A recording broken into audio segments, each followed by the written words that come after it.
Hello my dear viewers, നമസ്കാരം. ഒരു ത്വാത്വികൻ പറഞ്ഞതാണ്, ഞാൻ ചിന്തിക്കുന്നു അതുകൊണ്ട് ഞാനുണ്ട്.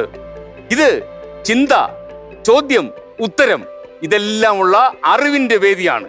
ഈ ബ്രഹ്മാണ്ഡ വേദിയിലേക്ക് ഒരിക്കൽ കൂടി സ്വാഗതം. നിങ്ങൾ അറിയേണ്ട ഒരു കാര്യം, ഫ്ലവേഴ്സ് സ്വന്തമായി അണിച്ചൊരുക്കിയ മലയാള ടെലിവിഷനിലെ ആദ്യത്തെ ഫോർമാറ്റ് ഷോയാണ് ഈ വേദിയിൽ അരങ്ങേറാൻ പോകുന്നത്. ഇന്ത്യൻ ടെലിവിഷനിൽ ആദ്യമായി 1 കോടി രൂപയ്ക്ക് ഒരു മത്സരാർത്ഥിക്ക് നേരെ കയറി മത്സരിക്കാൻ കഴിയുന്ന ആദ്യത്തെ ടെലിവിഷൻ കാഴ്ച.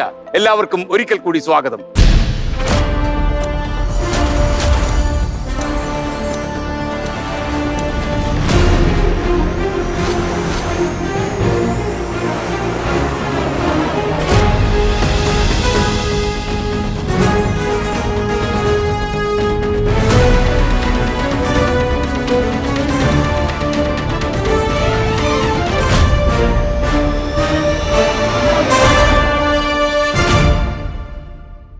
ആരൊക്കെയാണ് ഈ മത്സരത്തിൽ പങ്കെടുക്കുന്നത്?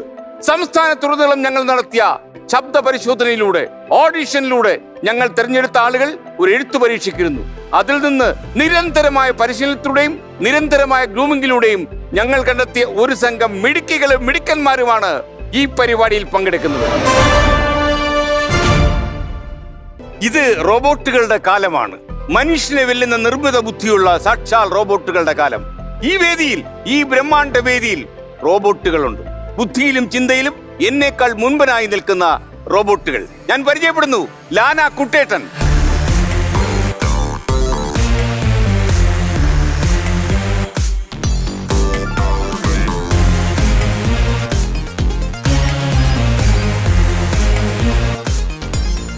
കഷ്ടിച്ച് 1 മാസം മുമ്പ് എറണാകുളം ജില്ലയിലെ മണീടിൽ പിറവിയെടുത്ത സാക്ഷാൽ കുട്ടേട്ടൻ. ലാന എന്ന് പറഞ്ഞാൽ ഈ കമ്പനിയുടെ ബ്രാൻഡിങ്, കുട്ടേട്ടൻ എന്ന് പറഞ്ഞാൽ ഈ സ്പെയർ പാർട്സിൽ ചേർത്ത് കൊടുത്ത ഒരു തൊഴിലാളി നേതാവിന്റെ പേരാണ്. അങ്ങനെ ലാന കുട്ടേട്ടനായി. ലാന കുട്ടേട്ടനെ കൊണ്ട് തീർന്നില്ല, ഇനിയും റോബോട്ടുകൾ ഈ വേദിയിൽ ഉണ്ടാകും. അതിൽ പ്രധാനി കുഞ്ഞിരാമൻ, ഇൻകർ കുഞ്ഞിരാമൻ എന്ന് മുഴുവൻ പേര്. ആ അതിഥികളെ സ്വീകരിക്കാൻ ഞാൻ ഏർപ്പെടുത്തുന്നത് കുഞ്ഞിരാമനെയാണ്. പ്രിയപ്പെട്ട പ്രേക്ഷകരെ, ഈ മത്സരവേദിയിൽ ഒരുപാട് വിസ്മയങ്ങൾ ഞാൻ ഒളിപ്പിച്ചു വെച്ചിട്ടുണ്ട്. അതൊക്കെ ഞാൻ പതുക്കെ പറഞ്ഞു തരാം. അതിനു മുമ്പ് ഈ വേദിയിലെത്തുന്ന ആദ്യത്തെ മത്സരാർത്ഥി കെൻവി online English presents my G Flowers 1 കോടിയുടെ ഈ ബ്രഹ്മാണ്ഡ വേദിയിലേക്ക് വരുന്നു. തൃക്കുന്നപ്പുഴയിൽ നിന്ന് കവിത.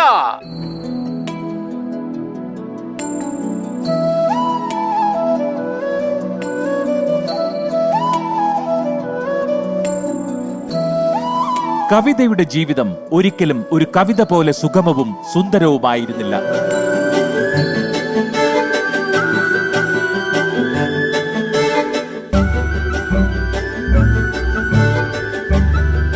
കടന്നു വന്ന വഴികളിലെ കഷ്ടപ്പാടുകൾ തന്നെയാണ് ഫ്ലവേഴ്സ് 1 കോടിയുടെ വേദിയിലെത്തുവാൻ കവിതയ്ക്ക് കരുത്തു പകരുന്നത്. കുടുംബാംഗങ്ങളോടൊപ്പം കൂട്ടുചേരുമ്പോൾ കവിത ജീവിത നൊമ്പരങ്ങൾ മറന്ന് പുഞ്ചിരിക്കും. ആരോഗ്യ കാരണങ്ങളാൽ KSRTCയിലെ കണ്ടക്ടർ ജോലിക്ക് ഏറെ നാളുകളായി പോകാൻ കഴിയാത്തതിൽ വിതുമ്പുകയാണ് ഇപ്പോഴും കവിതയുടെ മനസ്സ്.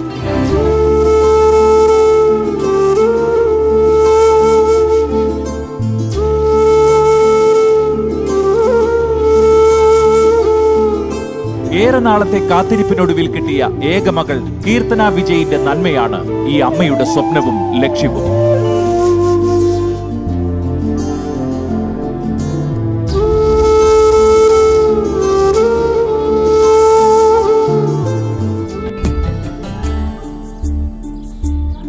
ജീവിതയാത്രയിൽ അനുഗ്രഹങ്ങൾ നൽകാൻ മനുഷ്യരും ദൈവങ്ങളും കവിതയ്ക്ക് കൂട്ടായുണ്ട്. വെടിയൊച്ചകൾ മുഴങ്ങുന്ന വിദൂരതയിൽ രാജ്യസേവനത്തിന്റെ യൂണിഫോം അണിഞ്ഞ ഭർത്താവ് വിജയന്റെ വിജയാശംസകളാണ് ഈ വേദിയിൽ നിൽക്കുമ്പോൾ കവിതയുടെ ഹൃദയതാളം.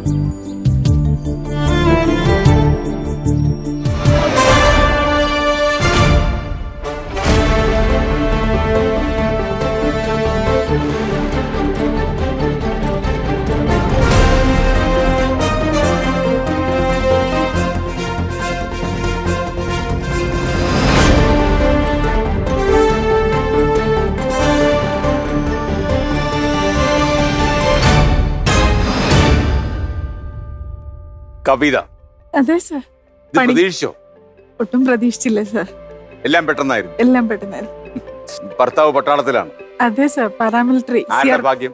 എന്റെ നാടിന്റെ ഭാഗ്യം. ഈ നാടിന്റെ ഭാഗ്യമാണ്. അതെ സർ. എത്ര കൊല്ലമായി കല്യാണം കഴിഞ്ഞിട്ട്? 20 കൊല്ലം കഴിഞ്ഞു. 2001 കല്യാണം. കുട്ടികൾ? ഒരു മകളുണ്ട്, കീർത്തന വിജയ്, 8ാം ക്ലാസ്സിൽ പഠിക്കുന്നു. ഞങ്ങളുടെ സ്വന്തം ദേശമാണ് തൃക്കുന്നപ്പുഴ. എന്നെ വിവാഹം കഴിച്ചോണ്ട് പോയ നാട്ടുകാർക്ക് പരാതി ഉണ്ടായിരുന്നല്ലോ, അപ്പൊ ഞാൻ അതുകൂടെ പറയണ്ടേ സാർ? അപ്പൊ ഞാൻ ഇപ്പൊ താമസിക്കുന്നത് കുറത്തിയാട് എന്റെ ഭർത്താവിന്റെ വീട്ടിലാണ്.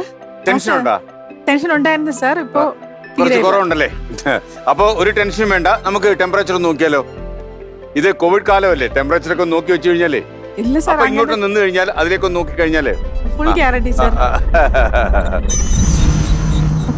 കവിത, ടെമ്പറേച്ചർ ഒക്കെ നോർമൽ ആണ്, ടെൻഷൻ ഒന്നും വേണ്ട. അപ്പൊ അവിടെ റിലാക്സ്ഡ് ആയിരിക്കാം. കണ്ടക്ട് ആണെന്നാണല്ലേ പറഞ്ഞത്? അതെ സാർ. അപ്പോ ഏത് റൂട്ടിലാണ്? കായംകുളം ചങ്ങനാശ്ശേരി. ഓർഡിനറി ബസ് ആണോ, ഫാസ്റ്റ് പാസഞ്ചർ? ഓർഡിനറിയാണ്, ഞാൻ ഓർഡിനറിയാണ്. ഏറ്റവും അവസാനം ആനവണ്ടിയിൽ പോയത് എപ്പോഴാ? ആനവണ്ടിയിൽ പോയത് 2017 ഏപ്രിൽ 3-ാം തീയതിയാണ്. 2017? ആ സാർ. പിന്നെ പോയിട്ടില്ലേ? പിന്നെ പോയിട്ടില്ല. അത് പറ്റി സാർ, 2017 ഏപ്രിൽ 3-ാം തീയതി രാത്രി ഞാൻ ഡ്യൂട്ടി കഴിഞ്ഞ് വന്നപ്പോ എനിക്കൊരു ആക്സിഡന്റ് ഉണ്ടായി. ആക്സിഡന്റില് എനിക്ക് വലിയ മുറിവും ചതവൊന്നും പറ്റിയില്ല, പക്ഷെ ഇന്റേണൽ ആയിട്ട് എനിക്ക് എന്റെ കാൽമുട്ടിനും എന്റെ ഈ അടുത്ത് കൈക്കും ചെറിയൊരു പ്രശ്നം ഉണ്ടായി. അതിനുശേഷം അല്ല സാർ, ഞാൻ വരുന്ന വഴിക്ക് ബുദ്ധ ജംഗ്ഷൻ എന്ന് പറഞ്ഞ സ്ഥലമുണ്ട്, അവിടെ ഒരു ആൽത്തറയുണ്ട് മാവേലിക്കര. ആ ആൽത്തറയോട് ചേർന്ന് ഇടത് സൈഡിലായിട്ട് ഭയങ്കര ഗട്ടറ. ഇപ്പൊ രാത്രി ഒരു 10:30 കൂടിയാണ് ഡ്യൂട്ടി കഴിഞ്ഞ് വരുന്നത്. അപ്പൊ എന്റെ പുറകില് സാധാരണ എന്നും എന്റെ മകള് കാണും. എന്റെ സിസ്റ്ററിന്റെ വീട്ടിൽ ഏൽപ്പിച്ചിട്ടാണ് ഡ്യൂട്ടിക്ക് പോകുന്നത്. അന്ന് എന്റെ വീട്ടിൽ അമ്മ ഉണ്ടായിരുന്നോണ്ട് എന്റെ കുട്ടിയെ ഞാൻ കൊണ്ടുപോയില്ല എന്നുള്ളതാണ് എന്റെ ഒരു ഭാഗ്യം. വന്നപ്പോ ആ ഗട്ടർ ഒഴിവാക്കാൻ വേണ്ടിയിട്ട് ഞാൻ വലത്തെ സൈഡിലോട്ട് എന്റെ സ്കൂട്ടർ കയറ്റി വന്നു. ആ സമയത്ത് നിർഭാഗ്യവശാൽ ഒരു ബുള്ളറ്റ് ആ വശത്തൂടെ തന്നെ വരികയായിരുന്നു. ഞാനാണ് തെറ്റ് ചെയ്തത്. ഞാൻ വലത്ത് വശത്തൂടെ കയറി വന്നു, ഞങ്ങൾ ഇടിച്ചു. പക്ഷെ എന്റെ വണ്ടിക്കും എനിക്കും ഒരു കുഴപ്പമൊന്നുമില്ല. ഞാൻ അവിടെ നിൽക്കുമായിരുന്നു. ബുള്ളറ്റിന് എന്തൊക്കെയോ പറ്റി, ആ പയ്യനും എന്തൊക്കെയോ പറ്റി, പക്ഷെ എനിക്ക് മുറിവുകളൊന്നും പറ്റിയില്ല. പെട്ടെന്ന് പെട്രോളിയം പോലീസ് വന്നു, ഞങ്ങളെ ഹോസ്പിറ്റലിലാക്കി. പിറ്റേന്ന് തന്നെ ഡിസ്ചാർജ് ആക്കി. പക്ഷെ അതിനുശേഷം എനിക്ക് എന്റെ ഇടത്ത് കാലും ഇടത്ത് കൈയും കണ്ടിന്യൂസ് ആയിട്ട് നീര് വരാൻ തുടങ്ങി. പിന്നെ കുറെ നാൾ ആയുർവേദ ചികിത്സ നടത്തി. ആ കൂട്ടത്തില് ഭാഗ്യവശാൽ ആർത്രൈറ്റിസ് എന്ന് പറയുന്ന രോഗം കൂടി കണ്ടുപിടിക്കാൻ പറ്റിയ ആ സമയത്ത് ഡോക്ടർമാർക്ക് സന്ധിവാദം അതുകൊണ്ടായിരുന്നു. അതുകൂടെ കണ്ടിന്യൂസ് ആയിട്ട് എനിക്ക് ഡ്യൂട്ടി ചെയ്യാൻ പറ്റില്ല. വണ്ടി നിൽക്കുമ്പോൾ ബുദ്ധിമുട്ടാണ്. എന്നാലും എന്റെ ഡിപ്പോയിലുള്ള എന്റെ ഇൻസ്പെക്ടർമാരായാലും എന്റെ സഹപ്രവർത്തകരായാലും എന്നെ ഒരുപാട് ഹെൽപ്പ് ചെയ്തവര്, ലീവ് തരാനായാലും മെഡിക്കൽ എടുക്കുന്നതിലാണേലും എല്ലാ കാര്യത്തിലും. പിന്നെ അത് കഴിഞ്ഞതിന് ശേഷം 2018 ആയപ്പോഴത്തേക്ക് എന്റെ തൊണ്ട വലുതായിട്ട് വീങ്ങാൻ തുടങ്ങി. അപ്പോഴാണ് അറിഞ്ഞത് എനിക്ക് ഒരു മൾട്ടിനോഡുലാർ ഗോയിറ്റർ എന്ന് പറയുന്ന ഒരു അവസ്ഥയാണ്. 3 മുഴയോളം എൻ്റെ തൊണ്ടയ്ക്കുണ്ട്. അതിലൊരു തൊണ്ട ട്രക്കിയ കഴിഞ്ഞ് താഴോട്ട് ഇറങ്ങാനായിട്ടുള്ളൊരിതായിരുന്നു. അപ്പൊ ഇടയ്ക്കിടയ്ക്ക് അൺകോൺഷ്യസ് ആവുന്നുണ്ട്, ബോധക്കേട് വരുന്നുണ്ട്, വീഴുന്നുണ്ട്. അപ്പോ എന്നും ചികിത്സ കൊണ്ട് മാത്രം ജീവിതം. അമൃതയിലായിരുന്നു. ഗോപാലകൃഷ്ണൻ ഡോക്ടറായിരുന്നു, സർജറി ചെയ്തു. ആ 3 മുഴയിൽ ഒരെണ്ണം വലുതായിരുന്നു. അപ്പൊ അന്ന് കുറെ ഉപകരണങ്ങള്, ബൈപ്പാസ് പോലെ ചെയ്യേണ്ട ഒരു സർജറി തൊണ്ട കീറി ചെയ്തത് കൊണ്ട് കുറെ ഉപകരണങ്ങൾ ഉള്ളിലേക്ക് ഇടേണ്ടി വന്നു. അന്ന് മുതല് കുറെ ഇൻഫെക്ഷൻ ഉണ്ടാകുന്നു പറഞ്ഞു. കവിതയ്ക്ക് ഈ ചികിത്സയൊക്കെ നടത്താനുള്ള സാമ്പത്തിക കാര്യങ്ങളൊക്കെ എങ്ങനെയാ? വീട്ടിൽ പൈസയൊക്കെ ഉണ്ടോ? ഇല്ല സാർ, പൈസ ഇല്ല. എന്നെല്ലാം അദ്ദേഹത്തിന്റെ ആ ഒരു വരുമാനത്തിൽ നിന്നുകൊണ്ടാണല്ലോ, വേറെ ഭൂസ്വത്വം അങ്ങനെ ഒന്നും ഇല്ല സാറേ ഞങ്ങൾക്ക്. അതെ സാർ, വീട്ടുകാർ അറിഞ്ഞ് ഒരു മാസം ചികിത്സയ്ക്കൊക്കെ ഒരുപാട് പൈസ ആവശ്യമുണ്ടോ? ഉണ്ട്, എന്റെ കുട്ടിയും ചികിത്സയിലുള്ള ഒരു കുട്ടിയാണ്. ഇൻ കേസ് ഇപ്പം റൂട്ടിൽ പോകാൻ പറ്റത്തില്ല, എന്തായാലും പ്രായോഗികമല്ല, അങ്ങനെയാണെങ്കിൽ മറ്റുള്ള ഡ്യൂട്ടി മാറ്റി തരാൻ KSRTC സൗകര്യമില്ലേ? ഉണ്ട് സാർ. ഞാനിപ്പോ ഒരു 1.5 വർഷമായിട്ട്, ഈ 20 വർഷമായി വിവാഹം കഴിച്ചെങ്കിലും ഞങ്ങളുടെ ട്രീറ്റ്മെന്റിലാണ് ഞങ്ങളുടെ ജീവിതം ഇങ്ങനെ മുന്നോട്ട് പോകുന്നത്. അപ്പൊ സ്വാഭാവികമായിട്ട് ഒരു മനുഷ്യജീവി എന്ന നിലയിൽ അപകർഷതാബോധം. അയ്യോ, അതൊന്നും പാടില്ല, അതിന്റെ ആവശ്യമൊന്നുമില്ല. എനിക്ക് തോന്നുന്നു വളരെ ഉദാരമായിട്ട് ഒരു സമീപനം KSRTC MD എടുക്കും. MDയോട് എന്റെ ഒരു റിക്വസ്റ്റ് ആണത്. നമ്മുടെ കുട്ടേട്ടനെ പരിചയപ്പെട്ടില്ലല്ലോ. നമസ്കാരം കവിത. നമസ്കാരം ബോസ്. പറഞ്ഞോളൂ. നമുക്ക് കവിതയെ ഒന്ന് കാര്യമായിട്ട് സഹായിക്കണ്ടേ? തീർച്ചയായിട്ടും വേണം, അത് വേണല്ലോ. യഥാർത്ഥത്തില് മനുഷ്യന്റെ ബുദ്ധിയല്ല ഇത് നിർമ്മിത ബുദ്ധി, കൃത്രിമ ബുദ്ധിയാണ്, ആർട്ടിഫിഷ്യൽ ഇന്റലിജൻസ് ആണ്. അപ്പൊ അതുകൊണ്ടുള്ളതേ പറയും, മനുഷ്യന്റെ ബുദ്ധിയല്ല. അപ്പോ നമുക്ക് കവിതയുടെ ബന്ധുക്കളെയും കൂടെ പരിചയപ്പെടാം. എന്റെ മൂത്ത മകളാണ് സാറേ. ഓ, അത് ശരി. എന്താ പേര്? എന്റെ പേര് സരസ. ഓക്കെ, സന്തോഷം. ഞാൻ സിസ്റ്റർ ആണ്. എന്റെ പേര് കൽപ്പന എന്നാണ്. ഞാൻ മാരീഡ് ആണ്, 2 മക്കളുണ്ട്. ഹസ്ബൻഡ് ബാങ്കിൽ വർക്ക് ചെയ്യുന്നു. എന്റെ പേര് ധന്യ മരിയ ബാബു. ഞാൻ ചേച്ചിയുടെ കസിന്റെ ഫ്രണ്ട് ആണ്. ഓക്കെ അപ്പൊ താങ്ക് യു. അപ്പൊ കവിത, ഈ മത്സരത്തിൽ എങ്ങനെ മത്സരിക്കണം എന്ന് മത്സരാർത്ഥിക്ക് തന്നെ തീരുമാനിക്കും. അതായത് 2 വഴിയുണ്ട്. ഒന്ന്, 1 കോടിയിൽ ഡയറക്റ്റ് അങ്ങ് അടിച്ചാൽ കയറുക, ഒരു ചലഞ്ചാണത്. അപ്പൊ 10 ചോദ്യങ്ങളേ ഉള്ളൂ. 10 ചോദ്യങ്ങൾ കടന്നാൽ 1 കോടി അലമാരി പെട്ടിയിലിരിക്കും വീട്ടില്. അലമാര വാങ്ങിക്കണം. അലമാര വാങ്ങിക്കാം, അത് എന്റെ ചെലവ് വാങ്ങിച്ചില്ല. 1 കോടി രൂപ കവിത അടിച്ചെടുത്താൽ എന്റെ ചെലവിൽ ഒരു അലമാരി എടുത്ത് ഞാൻ വീട്ടിൽ കൊണ്ടുവയ്ക്കും. മറ്റൊരു വഴി എന്ന് പറഞ്ഞാൽ പടിപടിയായിട്ട് 20 ചോദ്യങ്ങളിലൂടെ വളർന്ന് പല ഉത്തരങ്ങളൊക്കെ പറഞ്ഞ് 20 ചോദ്യങ്ങൾക്ക് ഉത്തരം പറഞ്ഞ് 10,000-ൽ തുടങ്ങി 1 കോടിയിലെത്തും. അവിടെ 3 പിടിവള്ളിയുണ്ട്. സഹായത്തിന് 2 സഹായം നമ്മുടെ കുട്ടേട്ടൻ്റെ ഉണ്ടാകും, പിന്നെ 1 കുടുംബത്തിൽ നിന്ന് ഉണ്ടാകും, പിന്നെ 1 അവസാനത്തെ ഒടുക്കത്തെ പിടിവള്ളിയുണ്ട്. പക്ഷെ ആ പിടിവള്ളിയുടെ കുഴപ്പമെന്ന് വെച്ചാൽ അതിൽ പിടിച്ചാൽ വള്ളി പൊട്ടിപ്പോവും. സഹായം ഉണ്ടാകും, പക്ഷെ പിന്നെ മുന്നോട്ട് പോകാൻ പറ്റത്തില്ല. പക്ഷേ വേറെ രീതി പറഞ്ഞു കഴിഞ്ഞാൽ ടയർ പഞ്ചറായി KSRTC വണ്ടി വഴി കിടക്കത്തില്ല, അതുപോലെ വഴി കിടക്കത്തില്ല, അങ്ങ് പോകും. കവിത ഏത് തിരഞ്ഞെടുക്കും? സാറേ, ഞാന് 1 കോടി 10 ചോദ്യം, 20 കോടി പടിപടിയായി വളർച്ച 1 കോടിയിലേക്ക്. ഈ പരിപാടി എന്ന് പറയുമ്പം 1 കോടിക്ക് വേണ്ടിയിട്ടുള്ള മത്സരാർത്ഥികളുടെ ഒരു വേദിയാണ്. അതെ. അപ്പൊ അതിന്റെ അന്തിമ ലക്ഷ്യം എന്ന് പറയുന്നത് 1 കോടി തന്നെയാണ്. അതെ. പക്ഷെ അത്യാഗ്രഹം കൊണ്ട് പറയല്ല സാർ, ആഗ്രഹം കൊണ്ട് പറയാം, 1 കോടി തന്നെയാണ് എന്റെയും ലക്ഷ്യം. ആണോ? ഈ 1 കോടി കൈ കിട്ടി എന്തൊക്കെ ചെയ്യും? ഇതുവരെ ഞാൻ നേരെ ചൊവ്വ 2 ലക്ഷം രൂപ പോലും കണ്ടിട്ടില്ല. 2 ലക്ഷം രൂപ കളക്ഷൻ കിട്ടിയിട്ടില്ലേ KSRTC പോകുമ്പോ? ഇല്ല സാർ, ഞങ്ങൾക്ക് 7,000-8,000 രൂപ. ഓർഡിനറി അല്ലേ സാർ? ഓർഡിനറി KSRTC നഷ്ടത്തിൽ പോകും. അല്ലെ, മൊത്തം കൊണ്ട് കൊടുക്കാറുണ്ട്. ടിക്കറ്റ് എടുക്കാതൊക്കെ ഇരിക്കുന്ന അമ്മച്ചിമാരൊക്കെ ഉണ്ട്, അവർക്ക് ടിക്കറ്റ് എടുക്കാൻ പൈസ കൊടുക്കാറുണ്ട് സാർ. അങ്ങനെയുണ്ട്. സ്ത്രീകൾക്ക് മാത്രം ബസ്സിലല്ലോ പോകുന്നത്, മിക്സഡ് അല്ല, നമ്മുടെ മിക്സഡ് ആണ്. അങ്ങനെ ലേഡീസ് സഹോദരന്മാരെ കൊണ്ട് വിഷമുണ്ടായിട്ടുണ്ടോ? പുരുഷന്മാരെ കുറിച്ചിട്ടുണ്ട്? ഇല്ല സാർ, ഒരിക്കലും ഇല്ല. എനിക്ക് അങ്ങനെയുള്ള ദുരനുഭവങ്ങളൊന്നും ഉണ്ടായിട്ടില്ല. എന്താണെന്നറിയാം സാർ, നമ്മൾ ജനങ്ങളെ കൈകാര്യം ചെയ്യുമ്പോൾ ഒരു കാര്യമുണ്ട് സാർ, നമ്മൾ അവരോട് പറയുക, നിങ്ങളാണ് എന്റെ ബോസ്, ഞാൻ നിങ്ങളെക്കാളും ഒരടി താഴെയാണ്. ഇപ്പൊ ഈ കേറുന്നവർ ഹൈ ലെവൽ എഡ്യൂക്കേറ്റഡ് ആയിട്ടുള്ളവർ കാണും, കർഷകർ കാണും, ആശുപത്രി പണിയുന്നവർ കാണും, ചിലപ്പോ ഡെയിലി വേസുകാർ കാണും. ഇവരെല്ലാം ഞാൻ ഒരുപോലെ സാർ കാണുന്നതിൽ. വളരെ നല്ലത്. എനിക്ക് ഇഷ്ടമായി, വളരെ സന്തോഷം. അപ്പോ കവിത, കളിക്കേണ്ട സൂപ്പർ ഫാസ്റ്റ് ആണോ ഓർഡിനറി ആണോ? ഏതിൽ കളിക്കും സാർ? ഞാൻ ഇത്ര നാൾ ഓർഡിനറിയിലല്ലേ സാർ സൂപ്പർ ഫാസ്റ്റിൽ പോകുന്നു.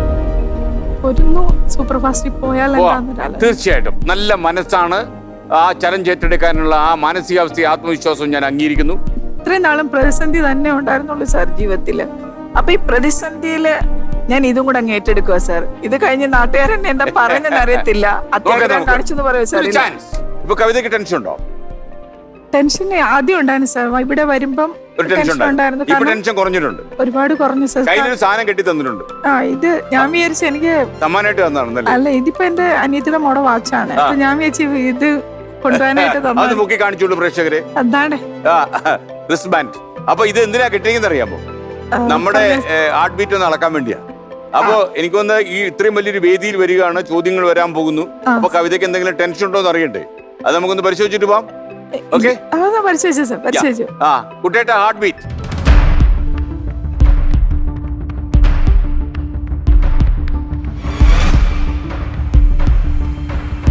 ഓ, കാര്യമായിട്ടൊന്നും ഇല്ല കേട്ടോ, 84 ഉള്ളൂ. അത് കാര്യമായിട്ടൊന്നുമില്ല, അത് നോക്കാനൊന്നുമില്ല. മൈജി ഫ്ലവേഴ്സ് 1 കോടിയിലേക്ക് ഇങ്ങനെ അപേക്ഷ കൊടുക്കാൻ ആരാ പ്രേരിപ്പിച്ചത്? എന്റെ ജീവിതത്തില് എന്റെ അച്ഛനും അമ്മയും എന്റെ സഹോദരങ്ങളും, അതായിരുന്നു ആദ്യ വിവാഹത്തിന് മുമ്പുള്ള നമ്മുടെ ഏറ്റവും വലിയ സ്വത്തെന്ന് പറയുന്ന അവരാ.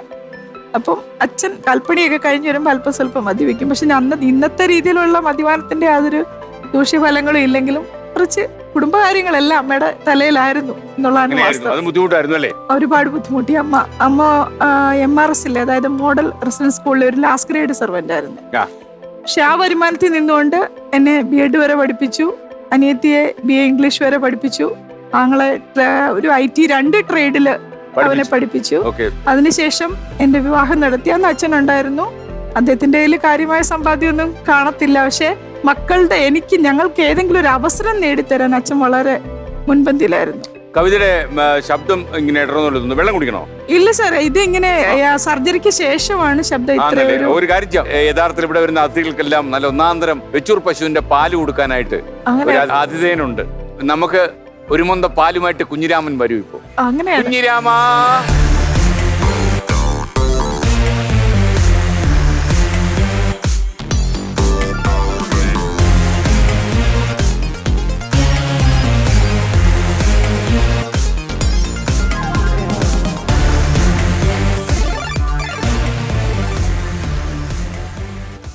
പാലിൽ പ്രശ്നമൊന്നുമില്ലെന്ന് ബോധ്യപ്പെടുത്താൻ വേണ്ടി ഞാനൊരു അല്പം കുടിക്കാം. അത് സാർ കൊള്ളാം സാർ. കൊള്ളാം അല്ലേ? സാധാരണ സർവീസ് ഒക്കെ നടത്തുമ്പോ ഇങ്ങനെ ഇടയ്ക്കൊക്കെ ചായക്കടയിലൊക്കെ ഇറങ്ങുമോ? ആ ഉണ്ട്. ഓക്കെ, ആദ്യം നമുക്ക് കുഞ്ഞിരാമനെ അങ്ങ് പറഞ്ഞു വിടാം. ആ സാർ. അല്ലെ, കുഞ്ഞിരാമൻ ഇവിടെ എത്തിക്കും. കുഞ്ഞിരാമ, കുഞ്ഞിരാമന് Thanks. പ്രത്യേക താങ്ക്സ്.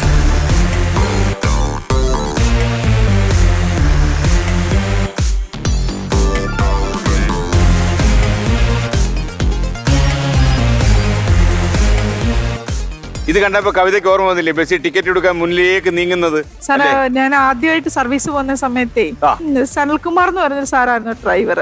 അപ്പൊ ഞാൻ സാറിനോട് പറഞ്ഞ ഭയങ്കര പൊക്കവാ വണ്ടിയുടെ മേളിൽ പിടിക്കാനായിട്ട്. അപ്പൊ ഹരിപ്പാട് ഒന്ന് മാധവ ജംഗ്ഷൻ എന്ന് പറഞ്ഞ ഒരു മിനിമം പോയിന്റാ. അവിടെ ഒരു സിഗ്നൽ ഒക്കെ ഉണ്ട്. അപ്പൊ അവിടെ ഇങ്ങനെ വണ്ടി കിടക്കുക. അപ്പൊ നമ്മള് കേറിയ ഒരു ഇതല്ലേ സാർ, അപ്പൊ ഇച്ചിരി ഗമയൊക്കെ കാണുമല്ലോ അന്ന്. അപ്പൊ നമ്മളിങ്ങനെ ടിക്കറ്റ് കൊടുത്തു, ഇങ്ങനെ വന്ന ആകെ ഒരു 10-15 ആൾക്കാരൊക്കെ ഉള്ളൂ. ഇല്ലേ, സിഗ്നലിൽ അവിടെ വീഴുന്നൊന്നും ഞാൻ ശ്രദ്ധിക്കുന്നില്ല. ഞാനല്ല ഡയറക്റ്റ് നിന്ന് ടിക്കറ്റ് കൊടുത്തു. സിഗ്നൽ ഇങ്ങനെ സാധാരണ അല്ല സാറേ, റെഡി കിടക്കുമല്ലോ, ചാരേണ്ട കാര്യമില്ല. അപ്പോൾ ടിക്കറ്റ് അങ്ങോട്ട് കൊടുത്തു വരികയും ഗ്രീൻ വീഴുകയും സാറ് വിചാരിച്ച് ഞാൻ എടുത്തു വലന്നടിച്ച് അതിനകത്തൊരു വീഴ്ച. അപ്പം യാത്രക്കാരെല്ലാം കൂടെ പിന്നെ കണ്ടക്ടറെ പൊക്കുന്നു. ഇതൊന്നും ഡ്രൈവർ അറിയുന്നില്ല. ഡ്രൈവർ വണ്ടി എടുത്ത് കുറച്ച് ദൂരം പോയി കഴിഞ്ഞപ്പോ ബെല്ലുമില്ല, ഒന്നും വരുന്നില്ല. അപ്പോഴാണ് ഒരാൾ ഓടിച്ചിട്ട് പറഞ്ഞ കണ്ടക്ടർ വീണ് കിടക്കുന്നു പറഞ്ഞു. വീണെടുത്തു എനിക്ക് എണീക്കണമെന്നുണ്ട്. പക്ഷെ ആ അഭിമാന പ്രശ്നം കൊണ്ട് ഞാൻ ഇങ്ങനെ കുറച്ചു നേരം നിന്ന് കഴിഞ്ഞപ്പോഴവരെല്ലാം അതെ തന്നെ സാർ, അതൊരു നല്ല വീഴ്ചയായിരുന്നു. പക്ഷെ സാറിന് ഭയങ്കര വിഷമമായിരുന്നു. ഒരു ലേഡി കണ്ടക്ടറെ കൊണ്ടുപോയി ഞാൻ കവിത പറഞ്ഞു കൊടുക്കുമ്പോൾ ഞാൻ വിചാരിച്ചെന്നറിയോ, പണ്ട് ഒരു കാക്ക KSRTC ബസ് സ്റ്റാർട്ട് ചെയ്തായിരുന്നു. അതായത് സ്റ്റാർട്ട് ചെയ്യാൻ 2 വയറ് തമ്മിൽ കൂട്ടിമുട്ടിച്ച് സ്റ്റാർട്ട് ചെയ്യുന്നൊരു കാലം ഉണ്ടായിരുന്നല്ലോ. ഒരു കാക്ക അവിടെ വന്നിരുന്ന് വയറ് തമ്മിൽ കൂട്ടി വണ്ടി സ്റ്റാർട്ടായി. അങ്ങനെയൊക്കെ ഒരു സംഭവം ഉണ്ടായിരുന്നു. ഇനി അങ്ങനെ വല്ലതും സംഭവിച്ചാണോ എന്ന് ഞങ്ങൾ ഹരിപ്പാട് എടുത്തു. എന്തായാലും വളരെ സന്തോഷം. അപ്പൊ നമുക്കിനി മത്സരത്തിന്റെ ഡബിൾ ബെല്ല് കൊടുത്താലോ? ഇവിടെയാണ് മത്സരത്തിന്റെ ബെല്ല് മുഴുകാൻ സമയമായി. ഇത് വരുമ്പോഴാ പ്രശ്നം. കവിത റിലാക്സ്. കവിത വളരെ സന്തോഷവതിയാണ്, ആത്മവിശ്വാസം ഇഷ്ടം പോലുള്ള ആളാണ്. എത്രയോ ആൾക്കാർക്ക് ടിക്കറ്റ് അടിച്ചു കൊടുത്താണ്. ഡ്രൈവറെ കുറിച്ച് ബാക്കി എല്ലാവർക്കും ചെക്കർ ഉണ്ടല്ലോ, ചെക്കിംഗ് ഇൻസ്പെക്ടർ, അദ്ദേഹത്തിന് ടിക്കറ്റ് അടിച്ചിട്ടുണ്ടോ? ഇല്ലല്ലോ. ഇല്ല. അപ്പൊ പിന്നെ ഇതിൽ വിജയിക്കും. 10 ചോദ്യങ്ങളുണ്ട്. 1 കോടി രൂപയ്ക്ക് 10 ലക്ഷം രൂപ വെച്ചാണ്. പിടിവള്ളികളൊന്നുമില്ല, സഹായത്തിനും ആരുമില്ല. പക്ഷേ എന്റെ സഹായങ്ങളൊക്കെ തീർച്ചയായിട്ടും ഉണ്ടാവും. ഇടയ്ക്ക് വെച്ച് പിന്മാറിയാൽ ആദ്യം കിട്ടിയ തുകയുടെ 50% വീട്ടിൽ പോവാം.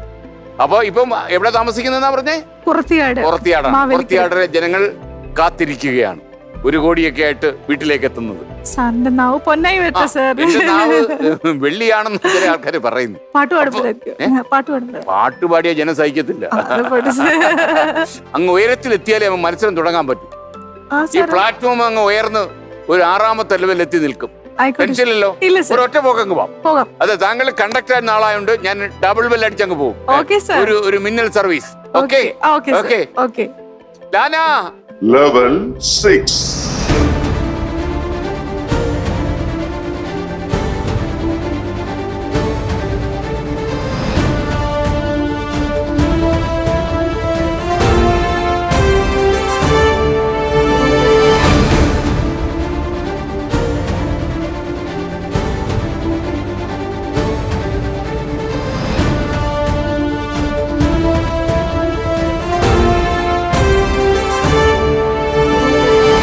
നമ്മളിപ്പോ 6ാമത്തെ ലെവലിലാണ് നിൽക്കുന്നത്. 6th ലെവലാ. ഇവിടെയാണ് 1 കോടിയുടെ മത്സരം നടക്കുന്നത്. അപ്പോ നമ്മള് സ്ട്രെയിറ്റ് ആയിട്ട് കവിത 1 കോടിക്ക് വേണ്ടി മത്സരിക്കുകയാണ്. 10 ചോദ്യങ്ങൾ 10 ലക്ഷം രൂപ വെച്ചിട്ട് 1 കോടിയിലേക്ക് കടക്കുന്നു. അപ്പോ ഒരു കാര്യം ചെയ്യാം, മോണിറ്റർ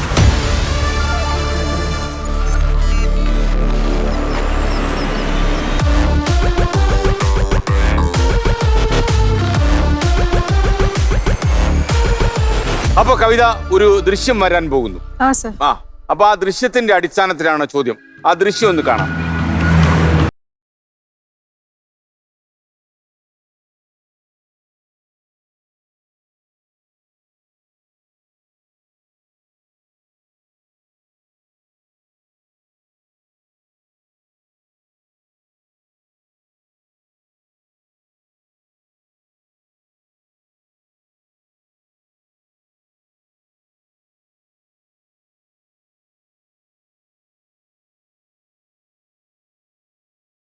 ആണല്ലോ. അതെ സർ.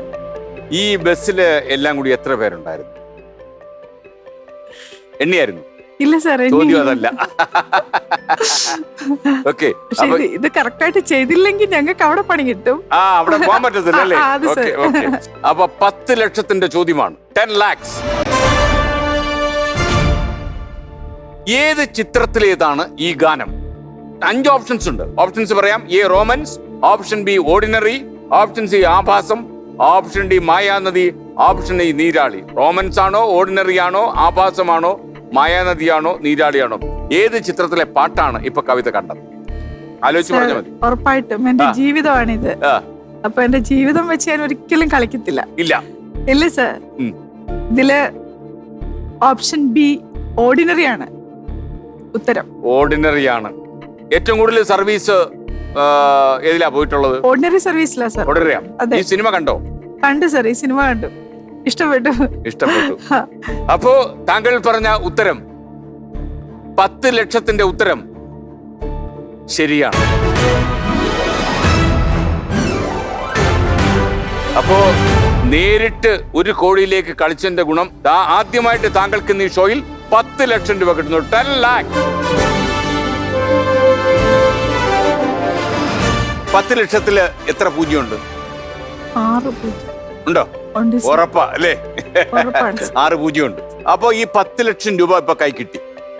അപ്പൊ പിന്മാറിയാൽ കവിതയ്ക്ക് പകുതി കിട്ടും, 50% കിട്ടും. 5 ലക്ഷം ഉണ്ട്. അപ്പൊ എന്തായാലും കുറച്ച് പൈസ, ലക്ഷാധിപതിയായി. ഇനിയിപ്പോ 9 ചോദ്യങ്ങളേ ഉള്ളൂ 1 കോടിക്ക് എത്താൻ. അപ്പൊ ലക്ഷാധിപതിയായി എന്നുള്ള ഉറപ്പായി. അപ്പൊ ഈ പൈസ, ഈ ലക്ഷം കൊണ്ട് ഇനി എന്താ ചെയ്യാൻ പോകുന്നത്? ഈ പരിപാടിക്ക് വന്നപ്പോ തന്നെ ഞാൻ വളരെ വ്യക്തമായിട്ട് പറഞ്ഞിട്ടുള്ള ഒരു കാര്യം എന്ന് പറഞ്ഞാൽ, എന്നെ വിവാഹം ചെയ്ത നാളും മുതല് എനിക്ക് 7 പ്രസവം എന്ന് പറഞ്ഞാല് 7 തവണ ഞാൻ പ്രഗ്നന്റ് ആയിട്ടുണ്ട്. അതില് 6 കുഞ്ഞുങ്ങളെ എനിക്ക് നഷ്ടമായിട്ടുണ്ട്. അതിലെനിക്ക് 5ാമത് കിട്ടിയ ഒരു മകളാണ് എന്റെ കീർത്തന എന്ന് പറയുന്നത്. ഈ മകള് 6ാം മാസത്തിൽ ജനിക്കുകയാണ്. അന്ന് മുതൽ ഇന്ന് വരെ കുഞ്ഞിന് ഗ്രോത്ത് പ്രോബ്ലം ഉണ്ട്. കുഞ്ഞിന് വളർച്ച വളരെ കുറവാണ്. ജനിച്ചപ്പോൾ 1 കിലോയേ ഉള്ളായിരുന്നു. 1 കിലോ ഉള്ള കുട്ടി പിന്നീട് 950 ഗ്രാമായിട്ട് കുറഞ്ഞു. പിന്നീട് അതൊരു 1.5 കിലോ ആയതിനു ശേഷമാണ് ഞങ്ങളുടെ കയ്യിൽ ശരിക്കും കുഞ്ഞിനെ കിട്ടുന്നതും. അതിനുശേഷം ഇപ്പോൾ 8ാം ക്ലാസ്സിൽ പഠിക്കുന്ന ഒരു മകളായിട്ട് ഞാനിങ്ങനെ കൊണ്ടുവരിക. അന്ന് മുതൽ എൻ്റെ ഈ 7 പ്രഗ്നൻസിയിലും പ്രസവത്തിലും എല്ലാം എന്നെ വേണ്ട വിധത്തിൽ കരുതലോടെ കൊണ്ടു നടന്ന എൻ്റെ ഒരു പ്രിയപ്പെട്ട ഭർത്താവുണ്ട്. അദ്ദേഹത്തിന്റെ സമ്പാദ്യത്തിന്റെ മുക്കാലെന്നല്ല സാർ, മുഴുവൻ ഭാഗം. അദ്ദേഹം ഇപ്പൊ ജോലി ചെയ്യുന്നത് മഹാരാഷ്ട്രയിലെ ഗഡിച്ചറോളിയില് ആന്റി സർ, ആന്റി നെക്സൽ സ്ക്വാഡിലാണ്. അതെ, അതാണല്ലേ, അതെ, AC ആയിട്ട് വർക്ക് ചെയ്യാണ്. സത്യത്തിൽ പറഞ്ഞാൽ ആദ്യം ഈ ഒരു പ്രോഗ്രാമിന്റെ കാര്യങ്ങളൊന്നും ഞാൻ പറയാതിരുന്നെന്ന് വെച്ചാല്, എന്തെങ്കിലും എനിക്ക് എന്റെ കുട്ടനെ ഒന്ന് സഹായിക്കണം. അതാണ്, ഹസ്ബൻഡിനെ ഒരിക്കലെങ്കിലും സഹായിക്കണം. അപ്പൊ ഇത്രയും കാലം അദ്ദേഹം ബുദ്ധിമുട്ടി ജോലി ചെയ്ത് അല്ലേ, നാടിനെ മുഴുവൻ കാവൽ ഭടനായി നിന്നുകൊണ്ട് അദ്ദേഹം. അത് തന്നെയുമല്ല സാർ, അതെ സാർ, അത് തന്നെയല്ല, ഒരു സർക്കാർ ജോലി കയ്യിലുണ്ടായിട്ടും നേരെ ചൊവ്വേ ശമ്പളം മേടിച്ച് കൈ കൊണ്ട് കൊടുക്കാൻ പറ്റാത്ത ഒരു ഹതഭാഗ്യം കൂടാ. ഓക്കെ, അല്ല എനിക്ക് തോന്നുന്നത് താങ്കളുടെ കാര്യത്തിൽ KSRTC MD ഇടപെടും. എനിക്ക് ഉറപ്പുണ്ട്. ഞാൻ അദ്ദേഹത്തോട് റിക്വസ്റ്റ് ചെയ്ത് അതുകൊണ്ടാണ്. തീർച്ചയായിട്ടും അദ്ദേഹം ഒരു സഹൃദയനാണ്, അറിയാവുന്ന ആളൊക്കെ തന്നെയാണ്. അതായത് അറിയാമോ? എനിക്ക് വ്യക്തിപരമായിട്ട് അറിയത്തില്ല സാർ. ആരാണ് KSRTC MD? ബിജു പ്രഭാകർ സാറാണ്. അദ്ദേഹം നമ്മുടെ ഒരു സുഹൃത്താണ്. തീർച്ചയായിട്ടും താങ്കളുടെ കാര്യത്തിൽ അദ്ദേഹത്തിന്റെ ഒരു പരിഗണന ഉണ്ടാകും. ഓക്കെ, അപ്പൊ നമുക്കൊരു കാര്യം ചെയ്യാം. നമുക്കിനി 20 ലക്ഷത്തിന്റെ ചോദ്യത്തിലേക്ക് കടക്കാം. KSRTCയുടെ അഭിമാനം സംരക്ഷിച്ചു. 10 ലക്ഷം, ആദ്യ ചോദ്യത്തിൽ 10 ലക്ഷം കിട്ടി. അപ്പൊ നമുക്ക് എന്തായാലും ഹാർട്ട് ബീറ്റ് ഒന്നുകൂടെ നോക്കിയേക്കാം. ഇപ്പൊ 10 ലക്ഷം രൂപ കിട്ടിയ സ്ഥിതിക്ക് അല്ലേ, ഒന്നുകൂടെ നോക്കിക്കോ ഹാർട്ട് ബീറ്റ്.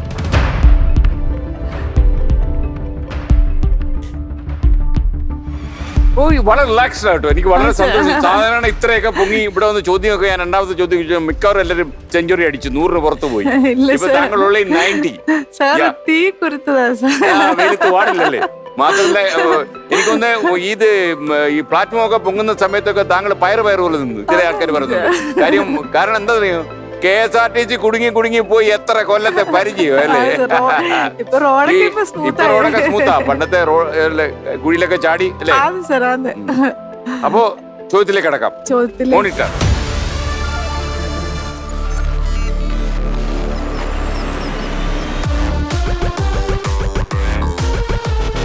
അപ്പോ മോട്ടർ ശ്രദ്ധിച്ചോളൂ. ഞാൻ ആദ്യത്തെ ചോദ്യം, രണ്ടാമത്തെ ചോദ്യത്തിലേക്ക് പോവാണ്. 20 ലക്ഷം രൂപ, അതായത് 10 ചോദ്യങ്ങളേ ഉള്ളൂ. 10 ചോദ്യങ്ങളിൽ ഒരു ചോദ്യം താങ്കൾ വിജയിച്ചു. അതെ സർ. ഇന്ത്യയിലെ പരമോന്നത സിവിലിയൻ ബഹുമതി ഏതാണ്? 5 ഓപ്ഷൻ ഉണ്ട്. Option A Padma Shri, option B Padma Bhushan, option C Param Vir Chakra, option D Bharat Ratna, option E Padma Vibhushan. Padma Shri ആണോ, പത്മഭൂഷണാണോ, പരംവീരചക്രയാണോ, ഭാരതരത്നയാണോ, പത്മവിഭൂഷണാണോ? ഇന്ത്യയിലെ പരമോന്നത സിവിലിയൻ ബഹുമതിയാണ്. സാറ് ഞാന് ഇതില് പത്മശ്രീ, പത്മഭൂഷൺ ഇതെല്ലാം വ്യക്തികൾക്ക് കൊടുക്കുന്ന ഓരോ സന്ദർഭത്തിലായിട്ട് ഓരോ മേഖലകളിൽ പ്രഗത്ഭരായവർക്ക് കൊടുക്കുന്ന ഓരോ ഇതാണ്. സൂക്ഷിച്ച് ആൻസർ പറയണം. 20 ലക്ഷം രൂപയുടെ ചോദ്യമാണ്. തെറ്റിയാൽ ഒന്നും കിട്ടില്ല. അങ്ങനെയുണ്ട്. പിന്മാറിയാൽ, ഏത് സമയത്ത് പിന്മാറിയാലും താങ്കൾക്ക് ആദ്യം ലഭിച്ച തുകയുടെ 50%, 5 ലക്ഷം രൂപ കിട്ടും. സർ, ഭാരതരത്ന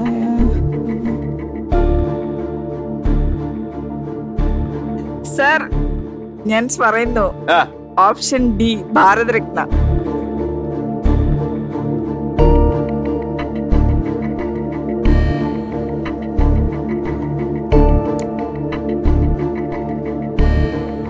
ഒരു പട്ടാളക്കാരന്റെ ഭാര്യയാണ്. വീടും നാടും സംരക്ഷിക്കുന്ന പട്ടാളക്കാരന്റെ ഭാര്യ പറയുന്നു ഇന്ത്യയിലെ പരമോന്നത സിവിലിയൻ ബഹുമതി ഭാരതരത്ന. അറിഷ്വർ? ഉറപ്പായിട്ട് സർ. ഭാരതത്തിന്റെ രത്നങ്ങളല്ലേ എല്ലാം. ഭാരതരത്ന തന്നെയാണ് സർ.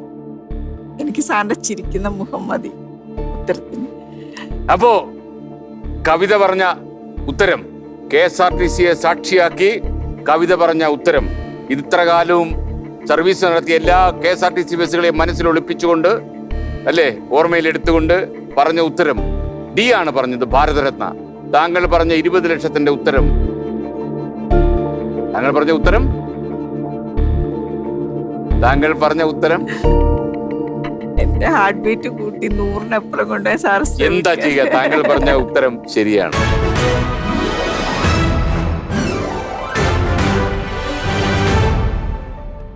കൺഗ്രാറ്റുലേഷൻസ്. 20 ലക്ഷം രൂപയുടെ 2 ചോദ്യങ്ങൾക്കും ഉത്തരം പറഞ്ഞു. ഭാരതരത്നയാണ് ഏറ്റവും പരമോന്നതമായ സിവിലിയൻ ബഹുമതി. ഇത് സംരക്ഷണം ചെയ്യുന്ന സമയത്ത് തീർച്ചയായിട്ടും ഹസ്ബൻഡ് കാണില്ലേ? അദ്ദേഹം ജോലി ചെയ്യുന്ന സ്ഥലത്ത് മഹാരാഷ്ട്രയിൽ പോയിട്ടുണ്ടോ?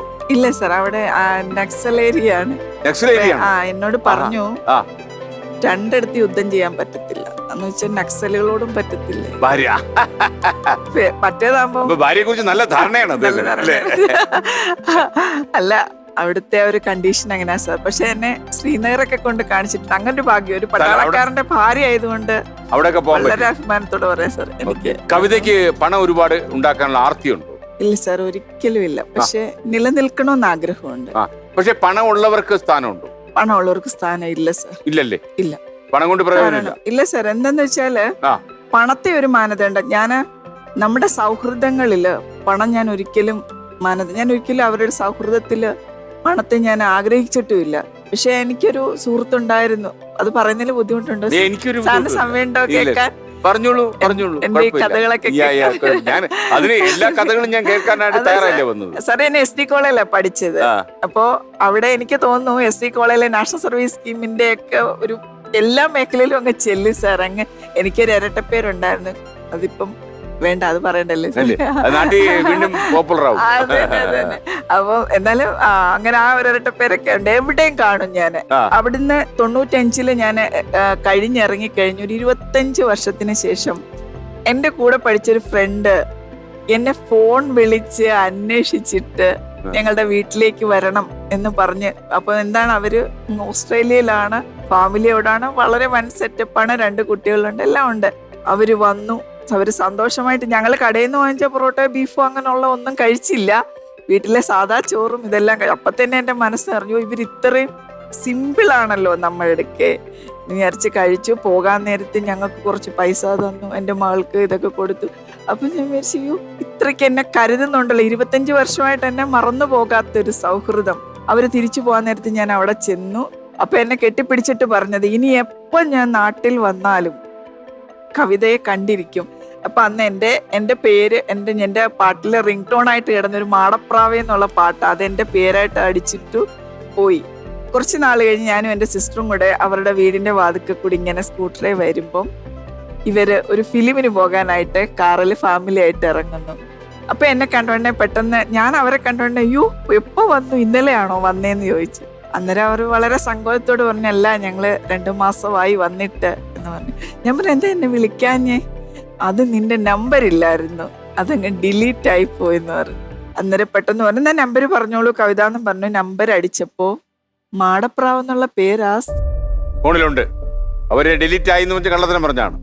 അപ്പൊ എനിക്കൊരു കാര്യം മനസ്സിലായി സാർ, അവരന്ന് എന്തോ ഞാൻ വലിയ ലെവലിലാണെന്ന് വിചാരിച്ചായിരിക്കും എന്റെ വീട്ടിൽ, പക്ഷെ അവരുദ്ദേശിച്ച ഒരു ലെവൽ ആയിരുന്നില്ല എന്റേതെന്നുള്ളത് സത്യമായിരിക്കാം. അപ്പൊ എനിക്ക് മനസ്സിലായി സൗഹൃദങ്ങളില് കുറച്ചൊക്കെ നമ്മള് പണത്തൂക്കം, ഒരു പണത്തൂക്കം അവരെ വഴിക്ക് വിട്ടാലോ? അത്രേ ഉള്ളൂ. സ്നേഹിക്ക ഉണ്ണി നീ നിന്നെ ദ്രോഹിക്കുന്ന ജനത്തെയും.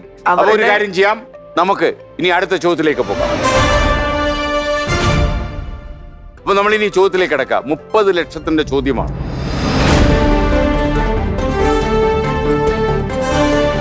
ഇങ്കർ മോണിറ്റർ.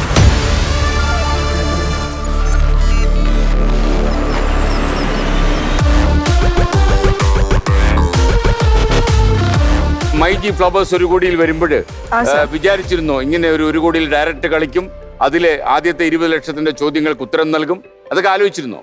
ഇല്ല സാർ, ഒരിക്കലും ആലോചിച്ചില്ല. ഇതിന്റെ ഞാൻ സാറിന് നേരത്തെ ചോദിച്ച ചോദ്യത്തിന് ഞാൻ മറുപടി പറഞ്ഞില്ല. ഇതിനെന്നെ പ്രേരിപ്പിച്ച ഒരു ഘടകം എന്റെ അമ്മയാണ്. അമ്മയാണോ? അതെ. അമ്മ, വളരെ സന്തോഷം, താങ്ക് യു.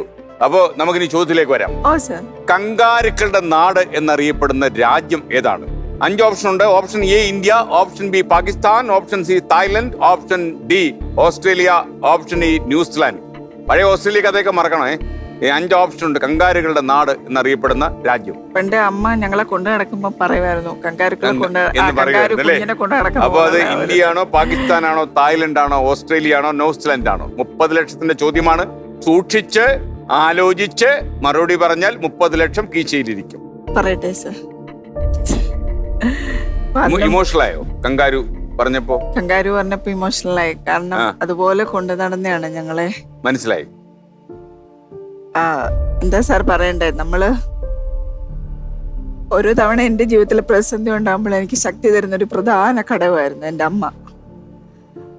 ഓരോ തവണയും പറയും. ഇപ്പൊ ഈ ഫ്ലവേഴ്സിന്റെ ഈ പ്രൊഫൈൽ അയക്കാൻ നേരത്തെ എന്നെ അമ്മ എന്നോട് പറഞ്ഞു, നീ ഒന്ന് അയച്ചു നോക്ക്, നിന്റെ ജീവിതത്തില് ഒരു ടേണിംഗ് പോയിന്റ് ആയിരിക്കും മോളെ, ഇത് നിന്റെ ഒരു നാഴികക്കല്ലായിരിക്കും. അപ്പൊ ഞാൻ പറഞ്ഞ ഞാൻ ഇന്ന് വരെ അങ്ങനെയൊന്നും ചെയ്തിട്ടില്ല, ഒരു ടി വി ഇതിലും വന്നിട്ടില്ല. അമ്മയുടെ ആ തീരുമാനം നന്നായി തോന്നില്ലേ ഇപ്പൊ? ഉറപ്പായിട്ടും അമ്മമാർ പറയുന്നത് എപ്പോഴും നല്ല കാര്യത്തിനായിരിക്കും. ഉറപ്പായിട്ടും. പക്ഷെ ഉത്തരം പറയണം. ഉത്തരം ഞാൻ ഉറപ്പായിട്ടും പറയുന്നു സർ, ഓപ്ഷൻ ഡി ഓസ്ട്രേലിയ. ഉറപ്പാണ് സർ എനിക്ക്. എന്തുകൊണ്ടാ ഉറപ്പ്? ഓസ്ട്രേലിയ സുഹൃത്തുള്ളത് കൊണ്ടാണോ? അല്ല സർ, ഞാൻ കൊച്ചിലെ പോലെ നമ്മൾ പഠിക്കുന്നുണ്ട്, കങ്കാരുക്കളുടെ നാട് പഠിക്കുന്നുണ്ട്, ക്രിക്കറ്റ് കാണുന്നുണ്ട്. ഇവിടെ എല്ലാം നമ്മുടെ മനസ്സിലുണ്ടല്ലോ. ഇപ്പൊ ഈ ഒളിമ്പിക്സിലും ഉണ്ടല്ലോ ഓസ്ട്രേലിയയുടെ ഒരു ഉത്തരം. ശരിയാണ് സർ, എനിക്ക് ഉറപ്പുണ്ട് ഇത് ഉത്തരം ശരിയാണ്. ഷുവറാണ് സർ. 30 ലക്ഷത്തിന്റെ ചോദ്യമാണ്. ഉറപ്പാണ് സർ. എന്റെ മുഖത്ത് ഈ ചിരി വിളരുന്നതൊക്കെ ഒരു കള്ളച്ചിരിയാണ്. അതെനിക്കറിയാം. ഞാൻ ചിരിക്കുന്നതൊക്കെ വെറുതെ ചിരിക്കും.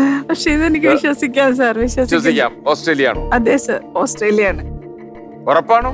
ഉറപ്പാണ് സർ. ഉറപ്പാണ്. I am sure. ഓസ്ട്രേലിയ പൂട്ടോ? പൂട്ടിക്കോ സർ. പൂട്ടിയാ ഒരു പൈസ ഇല്ലാതെ മടങ്ങി പോണ്ടി വരും. സാർ എന്നെ പേടിപ്പിക്കൊന്നും വേണ്ട സാർ, ഇത് ഓസ്ട്രേലിയ തന്നെയാണ്. ഇനി ഹാർട്ട് ബീറ്റ് നോക്കരുത്. വിശ്വാസിയാണോ? വിശ്വാസമുണ്ട്. പ്രാർത്ഥിക്കണോ? പ്രാർത്ഥിക്കുക സർ. താങ്കൾ പറഞ്ഞ ഉത്തരം ശരിയാണ്. കൺഗ്രാറ്റുലേഷൻ. 30 ലക്ഷം രൂപയുടെ ചോദ്യങ്ങൾക്ക് താങ്കൾ ഉത്തരം പറഞ്ഞു കഴിഞ്ഞു.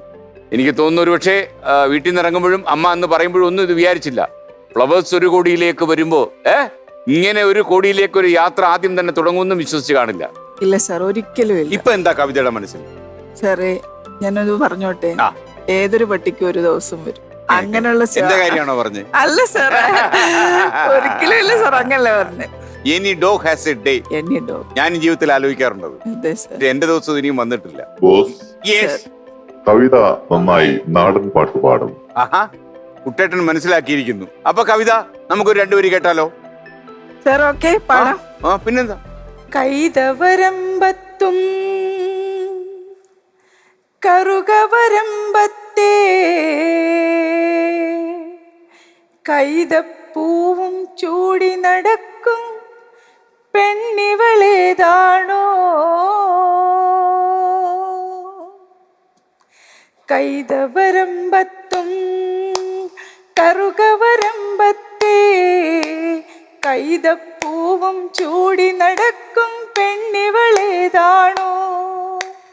പൈങ്കിളി പാടുമ്പോൾ പാടമുണരുന്നു, കതിരല ഇളകുന്നു, മനസ്സിൽ കുളിർമഴ പെയ്യുന്നു. പൈങ്കിളി പാടുമ്പോൾ പാടമുണരുന്നു, കതിരല ഇളകുന്നു, മനസ്സിൽ കുളിർമഴ പെയ്യുന്നു. തിന്താരം പാട്ടും പാടി നടന്നകലുന്നവളെ, നിൻ കണ്ണാടി കവിളിൽ തൊട്ടത് കണ്ടതു നേരാണോ? തിന്താരം പാട്ടും പാടി നടന്നകലുന്നവളെ, നിൻ കണ്ണാടി കവിളിൽ തൊട്ടത് കണ്ടതു നേരാണോ? Okay okay, thank you. ഈ പാട്ട് കേട്ടിട്ടാണോ കവിതയെ കുറെ സായിപ്പന്മാര് പിടിച്ച് വിദേശം കൊണ്ടുവന്ന് തുടങ്ങിയത്? അയ്യോ, അതൊരു ഭയങ്കര കഥയാ സാറ്. ഞങ്ങളുടെ വീടിന്റെ എന്ന് പറയുന്നത് നാഷണൽ വാട്ടർ ഹൈവേ ഇല്ലേ സാറ്, ഈസ്റ്റ് കോസ്റ്റ് കനാല്, അത് വീടിന്റെ തൊട്ട് പറ്റിയാ പോകുന്നേ. അപ്പൊ ഞങ്ങളുടെ 2-3 തെങ്ങി ആറ്റിലോട്ട് ഇറങ്ങി നിൽക്കുക. അതേ കൊണ്ടുവന്ന് ഹൗസ് ബോട്ട് കെട്ടിയിട്ട് വീടിന്റെ കുറച്ച് ഭാഗം പുല്ല് ഒക്കെ ആയിട്ട് ഇങ്ങനെ കിടക്കുക. ഞങ്ങളുടെതല്ല, ഇറിഗേഷന്റെ സ്ഥലം. അവിടെ കൊണ്ടുവന്ന് ഇവര് ടെന്റ് കെട്ടും. സായിപ്പന്മാര് അവര് ടൂറിസ്റ്റുകളായിട്ട് വരുന്നവരാ. അപ്പൊ നമ്മൾ അത്യാവശ്യം മുറി ഇംഗ്ലീഷ് ഒക്കെ ഇങ്ങനെ ഒരു പേന ചോദിക്കുന്ന ഇങ്ങനെ ദിസ് ഈസ് എ പെൻ അങ്ങനെ പറയും. അങ്ങനെയൊക്കെ പറയാം, അവർക്ക് മനസ്സിലാവുമല്ലോ പേന ചോദിക്കാൻ. നമ്മുടെ ഇംഗ്ലീഷ് ഇതാണ്. അപ്പൊ എന്റെ ഇളയത്തുങ്ങളുണ്ട്. അപ്പൊ ഞങ്ങള് ചെന്നിട്ട് ഇവരുമായിട്ട് പരിചയപ്പെടും. ഈ മീൻ വെട്ടുന്നതും കറി വെക്കുന്നതും, ഞങ്ങൾ കൊച്ചു വീടല്ലേ സാർ, അങ്ങനെ എല്ലാം പുറത്തിരുന്നാണ് ചെയ്യുന്നത്. എല്ലാം കണ്ടിട്ട് ഇവർക്ക് ഭയങ്കരമായിട്ട് ഇഷ്ടപ്പെട്ടു. അപ്പൊ അവരത് പറഞ്ഞു, അവരുടെ ആ കറി ഒന്ന് ടേസ്റ്റ് ചെയ്യണം എന്ന് അവര് പറഞ്ഞു. അവര് എരിവൊന്നും കൂട്ടുന്നവരല്ലോ, പക്ഷെ എന്തോ അവർക്ക് ആ മുളകും ഇതെല്ലാം കൊണ്ടുള്ള കറി ഇഷ്ടപ്പെട്ടു. ഞങ്ങളുടെ കൂടെയുള്ള ഫോട്ടോ എടുത്ത് ഇവരങ്ങ് പോയി. ആ പ്രാവശ്യം ക്രിസ്മസിന് ഞങ്ങൾക്ക് കുറെ സമ്മാനങ്ങൾ പോസ്റ്റ് ഓഫീസിൽ വന്നു ഞങ്ങളുടെ അഡ്രസ്സിൽ. അപ്പൊ ഞങ്ങൾക്ക് മനസ്സിലായി ഇവർക്ക് ഞങ്ങളോട് ഇഷ്ടമുണ്ടെന്ന്. പെട്ടെന്ന് എനിക്ക് ഒരു സി തോമസ് എന്ന് പറയുന്ന സാറുണ്ട്. സാറിന്റെ അടുത്ത് ചെന്നിട്ട് ഞാനൊരു ഇംഗ്ലീഷ് ലെറ്റർ എഴുതാൻ എന്നെ സഹായിക്കാൻ പറഞ്ഞു. സാർ എനിക്ക് ഇംഗ്ലീഷ് ലെറ്റർ എഴുതി തന്നു. ഞങ്ങളും വലിയൊരു ക്രിസ്മസ് കാർഡ് വാങ്ങിച്ചിട്ട് അവിടോട്ട് അയച്ചു കൊടുത്തു. അവർ ആ ക്രിസ്മസ് കാർഡ് വെച്ച് നിന്നോണ്ട് ഫോട്ടോ എടുത്ത് വീണ്ടും അയച്ചു. പിന്നെ അതിനകത്ത് പൊതുവെ പറയാൻ അറിയത്തില്ല, ഞങ്ങൾക്ക് ഡോളറുകൾ വെച്ച് അയച്ചു തന്നു വിട്ടു, പെൻസില്, പേന, ഞങ്ങൾക്ക് എന്താവശ്യമുണ്ട് അതെല്ലാം അവിടുന്ന് ഇങ്ങനെ പാക്കറ്റുകളായിട്ട് വരാൻ തുടങ്ങി. പക്ഷെ പിന്നീട് അത് പോസ്റ്റ് ഓഫീസിൽ അങ്ങനെ വരാൻ പാടില്ലല്ലോ സാർ. അങ്ങനെ പിന്നെ അതങ്ങ് സ്റ്റോപ്പായി. പിന്നീട് അങ്ങനെ ഒരു ദിവസം അവർ അച്ഛനോട് പറഞ്ഞു, മകളെ ഞങ്ങൾക്ക് തരുമോ? അവർക്ക് കുട്ടികളില്ലായിരുന്നു. പക്ഷെ അച്ഛൻ അതിനോട് താല്പര്യം സമ്മതിച്ചായിരുന്നെങ്കിൽ സ്വിറ്റ്സർലാൻഡിൽ ഇരുന്നേനെ അല്ലേ? കവിത, നമ്മളിനി 40 ലക്ഷത്തിന്റെ ചോദ്യത്തിലേക്ക് പോവുകയാണ്. ഈ ഫ്ലവേഴ്സ് ഒരു കുടിയില് ഇത്രയും ലെവലിൽ എത്തും എന്ന് വിചാരിച്ചോ? കാര്യം നമ്മളിപ്പോ മേൽക്കൂരയ്ക്ക് അടുത്തായി. ഒരിക്കലും ഇല്ല സാർ, ഇല്ല, ഒരിക്കലും ഇല്ല. കവിത കോൺഫിഡന്റ് ആണല്ലോ, ആത്മവിശ്വാസം ഉണ്ടല്ലോ? ആത്മവിശ്വാസമുണ്ട് സാർ. ഇനി നമുക്ക് 7 ചോദ്യങ്ങൾ മാത്രമേ ഉള്ളൂ ഒരു കോടിക്ക്. അപ്പൊ 40 ലക്ഷത്തിന്റെ ചോദ്യത്തിലേക്ക് കടക്കുന്നു. ഇങ്കർ, മോണിറ്റർ.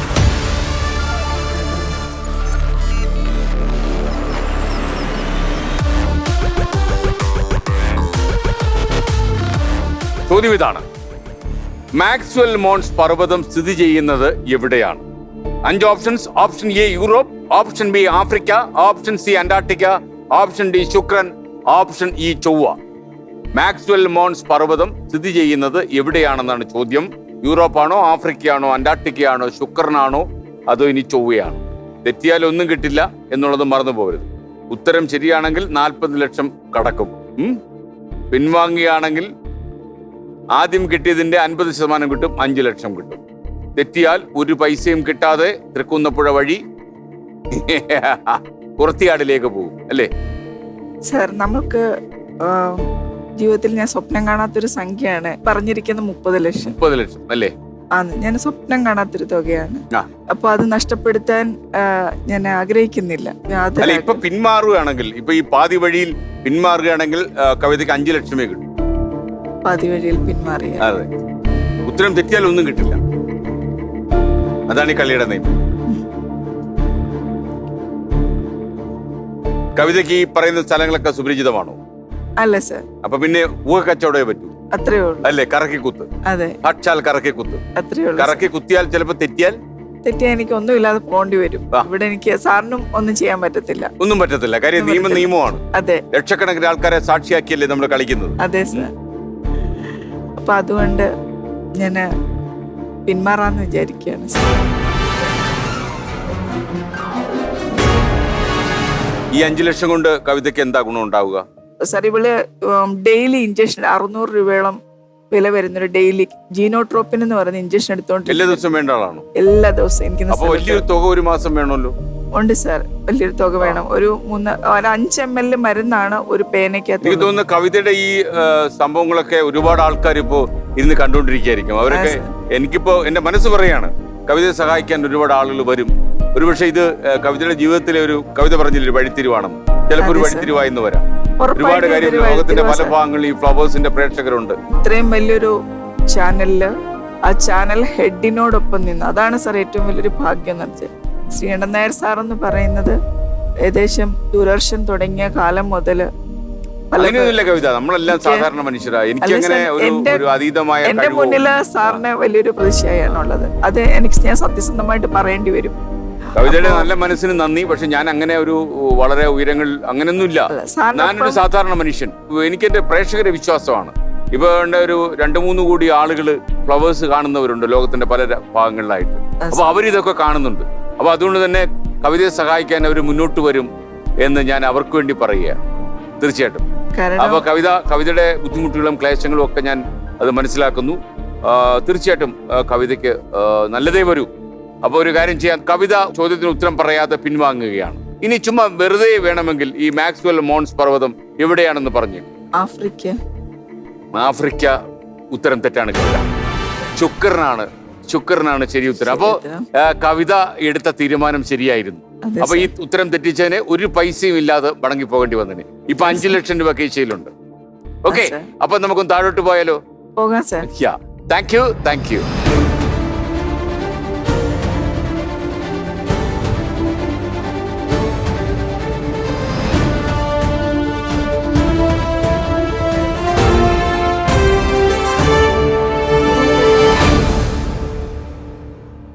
ഇത് കവിതയ്ക്കുള്ള ചെക്ക. 5 ലക്ഷത്തിന്റെ ചെക്ക് ഞാൻ ഒപ്പിട്ട് തരാൻ പോവാണ്.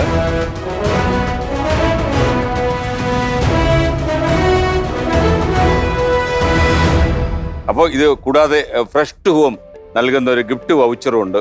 അതും കൂടെ കവിതയ്ക്കുള്ളതാണ്. ഓക്കെ, അപ്പൊ സന്തോഷം. കവിതയെ പോലെ ഒരാളെ പരിചയപ്പെടാൻ പറ്റിയതിൽ വളരെ സന്തോഷം. അപ്പോ ഏതെങ്കിലും ഒരു KSRTC ബസ്സിൽ കണ്ടുമുട്ടേണ്ടതായിരുന്നു. നിർഭാഗ്യവശാൽ ഈ അടുത്ത സമയത്തൊന്നും ഞാൻ കുന്നപ്പഴി വഴി പോയിട്ടില്ല. അല്ല, ഞാൻ KSRTC ഒരു ആരാധകനാണ്. ഞാൻ ബസ്സിൽ സഞ്ചരിക്കാൻ ഇഷ്ടമുള്ള ഒരാളാണ് ഇപ്പോഴും. അപ്പൊ ഒരു വേദി വരാൻ പറ്റിയതിലും സാറിനെ കാണാനും ഈ ഫ്ലവേഴ്സ് ടിവിയുടെ ചാനലിൽ വരാൻ പറ്റിയതില് ദൈവത്തോടും എന്റെ മാതാപിതാക്കളോടും ഞങ്ങളാണ് നന്ദി പറയേണ്ടത്. ഇങ്ങനെയാളെ കണ്ടുപിടിച്ചത്. അപ്പൊ ഫ്ലവേഴ്സ് ഒരു കൂടി തുറന്നും കാണണം. ഉറപ്പായിട്ട് സാർ. അവസാനത്തെ എപ്പിസോഡും കണ്ടിട്ട് എനിക്കൊരു കഥ അയക്കണം. ഉറപ്പായിട്ട്. 2 ചീത്ത വിളിച്ചാലും കുഴപ്പമില്ല. Okay, thank U. ഇനിയിപ്പോ അമ്മ വളരെ സന്തോഷം. മോള് വളരെ മിടുക്കിയാണ്. കാര്യം സാധാരണ ആൾക്കാർക്ക് കേട്ടാ പേടിയാവുന്ന കാര്യമാണ് മകള് ചെയ്ത് 1 കോടിയിലേക്ക് ഡയറക്റ്റ് കയറി കളിക്കാന്ന് പറയുന്നത്. കാരണം അങ്ങനെ ആളിൽ ചെയ്യാൻ മടിക്കും. അപ്പോ അമ്മ ബുദ്ധിമുട്ടിയതിനൊക്കെ എന്തെങ്കിലും ഒരു സന്തോഷമുണ്ട്. അപ്പൊ നിങ്ങൾക്ക് 3 പേർക്കും ഓക്കെ, താങ്ക് യു. അപ്പോ ഒരിക്കൽ കൂടി നന്ദി. ഓക്കെ, അപ്പോ ഇതാണ് വഴി. നമ്മൾ ഇനിയും കാണും. Okay, thank U.